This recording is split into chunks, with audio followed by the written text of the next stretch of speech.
జిల్లా బద్వేల్లో సైబర్ నేరాపై పోలీసులు ప్రత్యేక అవగాహన కార్యక్రమం నిర్వహించారు. ప్రజలు మోసపోవకుండా జాగ్రత్తలు తీసుకోవాలని సూచించారు. బద్వేల్ పట్టణంలోని సిద్ధవటం రోడ్లో రామాలయం వద్ద జిల్లా ఎస్పీ ఆదేశాల మేరకు అర్బన్ పోలీసుల ఆధ్వర్యంలో ఈ కార్యక్రమం జరిగింది. ఇందులో భాగంగా కళాజాతర బృందం స్కిట్ల రూపంలో సైబర్ నేరాలపై ప్రజలకు అవగాహన కల్పించింది. డిజిటల్ అరెస్టులు, బెట్టింగ్ యాప్స్, సోషల్ మీడియా మోసాలు వంటి అంశాలపై ప్రజలను చైతన్యపరిచారు. ఈ సందర్భంగా అర్బన్ సిఐ రామకృష్ణ మాట్లాడుతూ వీడియో కాల్ ద్వారా డిజిటల్ అరెస్ట్ అనే దాంట్లో నిజం లేదని స్పష్టం చేశారు. తల్లిదండ్రులు తమ పిల్లలకు సత్ప్రవర్తనతో కూడిన జీవన విలువలను నేర్పించాలని, సోషల్ మీడియా మాయలో పడకుండా జాగ్రత్తగా ఉండాలని సూచించారు. మారుతున్నటువంటి జమానాలో ప్రపంచంలో ప్రతిదానికి ఇంటర్నెట్ అనేది చాలా ముఖ్యమైపోయింది. ప్రతి ఒక్కరికి స్కూల్ పిల్లల మొదల దగ్గర నుంచి బిజినెస్ చేసే ప్రతి ఒక్కరికి కూడా ఇంటర్నెట్ అనేది చాలా అవసరం అయిపోయింది అందరికీ. సో అందులో భాగంగా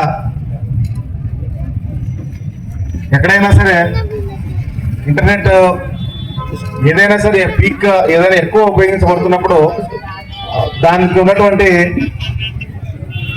లోపాలు కూడా కొన్ని బయటపడతా ఉంటాయి. సో అందులో భాగంగానే ఇప్పుడు మా వాళ్ళు కొంత ప్రదర్శించినటువంటి కొన్ని నాటికలు అయితే ఉంది, నృత్య రూపకంగా ప్రదర్శించినటువంటి కొన్ని పాటలు అయితే ఉంది, అన్నిటి కూడా దీంట్లో సైబర్ అవేర్నెస్ క్రియేట్ చేయడం కోసం ఏర్పాటు చేయబడింది. మరి కడప జిల్లా ఎస్పీ గారు అయినటువంటి రాజశ్రీ నచికేత్ సార్ గారు అదే పనికి ఇంట్రెస్ట్ తీసుకొని, ఎందుకంటే ఇది